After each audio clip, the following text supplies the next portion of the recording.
It's the 1 year anniversary episode of the Late Starters Club. Uh-huh. Woohoo, woohoo. Today's episode is going to be some of the lessons I've learned, some of the things I love, and some of the things that are going to be changing at the Late Starters Club podcast. Stay tuned. Hello, dreamers. Welcome to the Late Starters Club, giving you the inspiration, mindset, and tools you need to start something midlife and beyond. Remember, it's never too late to follow your dreams. Hey, late starters. I'm so excited to just give a little bit of reflection, a little bit of celebration for the Late Starters Club podcast. And thank you, listeners, for tuning in. I really appreciate it. I have loved hearing your stories, some of the feedback. I love running into friends of mine who say, "Hey, I love today's podcast," or "I listened in this week and it was great," or "I got some inspiration." That was the whole goal for the Late Starters Club podcast.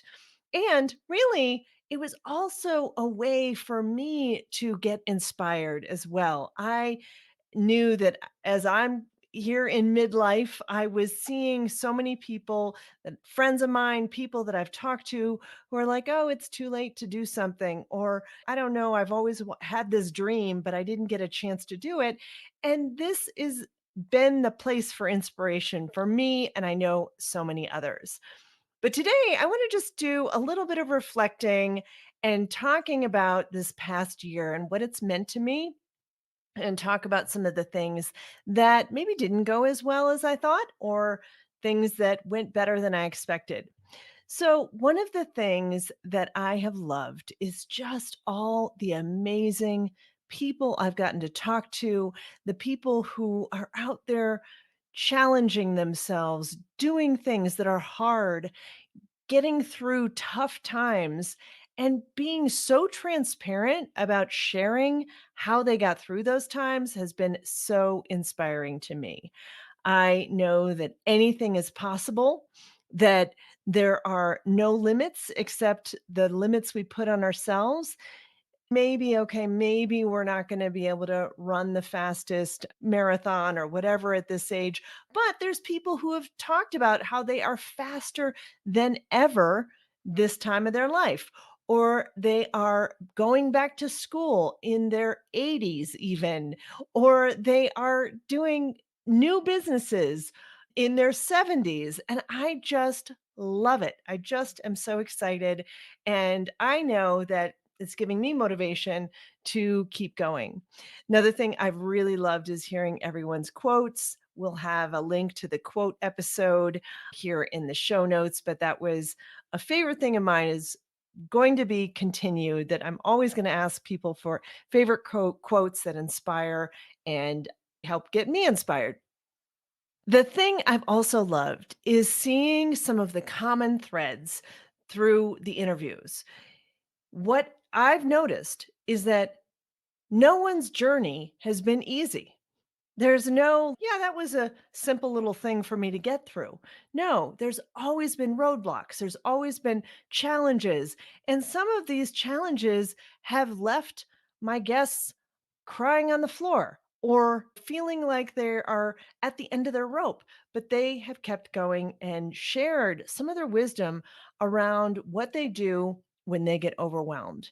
And everyone has some type of practice that really helps them. It might be meditation, it might be journaling, it might be going outside or getting some exercise in. So I think that's one of the biggest takeaways that I have learned, is just to keep leaning in to whatever practice that you have that gets you through and gets you out of that overwhelm. And I think what I love too is just knowing that people have a perspective that they haven't had when they were younger, that says this too shall pass, right? So we all know that we're going to get through it. The other thing I've loved is hearing from everyone who has said they don't care what people think about them anymore. And I love that. I definitely feel like as I've gotten older, I don't have time for someone else's opinion about what I'm doing because I'm too busy doing it. Who cares if someone leaves a comment on my comedy video that says, "You're not that funny?" I'm like, delete? Forget it. I don't need to know your opinion. Did I ask for it? No. If I didn't ask for your opinion and you are not in my inner circle, then I'm not going to pay attention to that opinion. So I'm over listening to what other people think or worrying what other people think about what I'm doing.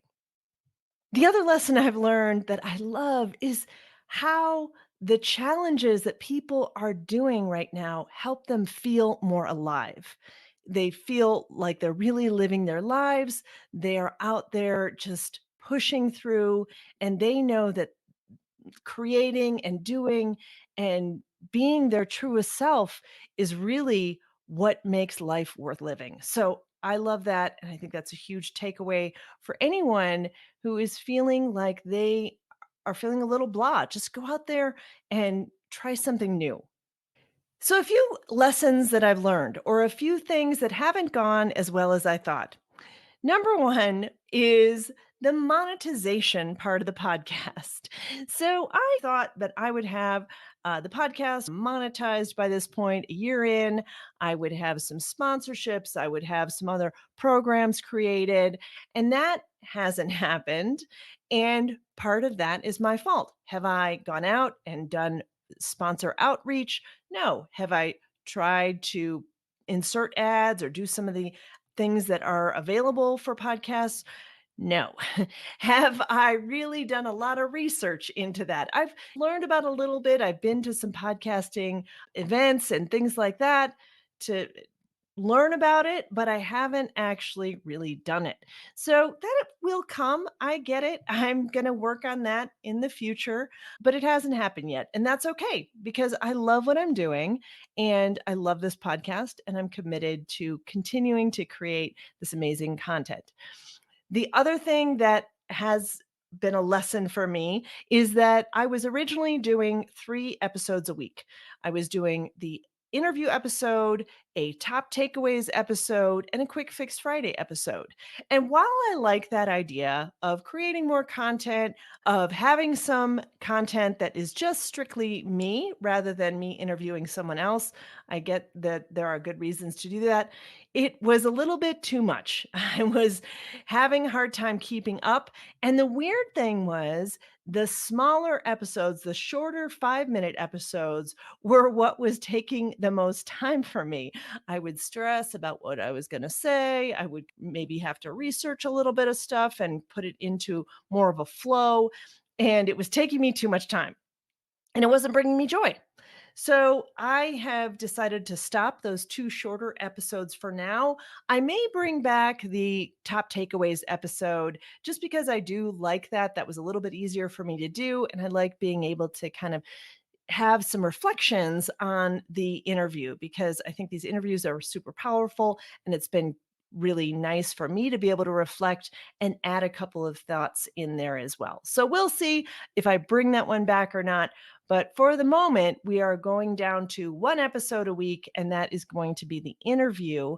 The other thing I have loved that is a lesson for me is I have loved the half hour format of the interview. Sometimes it feels a little short, and I wish I could have a longer time to talk to my guests, but I do like the fact that it is succinct. We have to get right into the meat of it, and we can both get on with the things we have to do during the day. So we may have some longer in-depth episodes sometime in the future, but right now I do the half-hour interview format.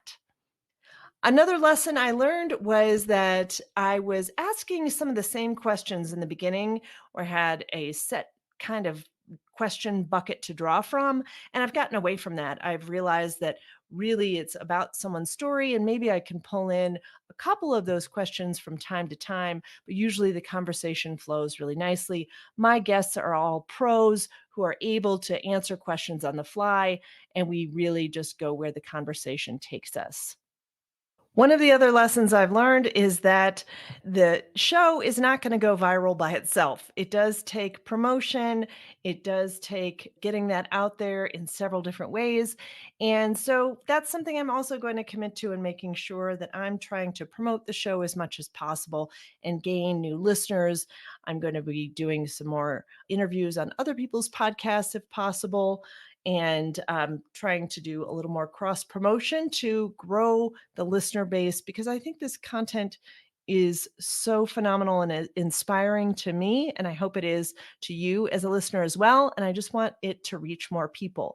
I think that nowadays there's a lot of talk around ageism. Maybe that's my own bias because I see it a little bit more being my age, but I do think that it is such an important topic to get out there in the world, to say that no, you're not over the hill once you hit 50 and old people can't do stuff, or what is age anyway? I mean, there's lots of constructs and ideas around the whole growing older that I think need to be dismantled and thought of in a different way. So I'm hoping that this podcast will also help do that as well. So that's really it for the things I love, the lessons I've learned, and things that haven't gone as planned. I want to just say again, thank you to the listeners out there. I would love to hear from you.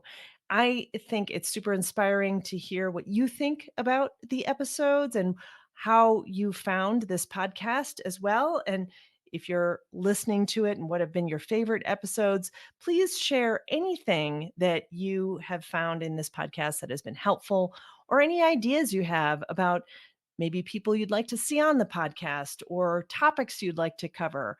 I would love to hear from you. So thanks, everyone, and talk to you again soon. Hope that was helpful, and make sure you grab the free guide, Top Tools for Late Starters, on the website at latestartersclub.com. And let's turn dreaming into doing.